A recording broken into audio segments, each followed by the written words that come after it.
Gener de 1936, l'Escola Nacional Mixta del petit poble burgalès Bañuelos de Brueva va publicar el quadern El mar, visión de unos niños que no lo han visto nunca, on el mestre republicà Antoni Benages convidava els seus alumnes a imaginar com seria el gran oceà.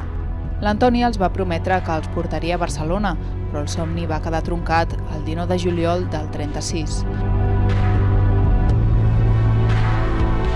L'exposició Desenterrant el silenci és un projecte fotogràfic i documental de Sergi Bernal a partir de la història d'aquest mestre català assassinat pels feixistes durant la Guerra Civil i enterrat a una fossa comuna que ha estat amagada durant 74 anys. Al seu costat hi van trobar 104 represaliats més. Ara el treball del fotògraf Sergi Bernal intenta rescatar una veritat amagada per la por i les represàlies.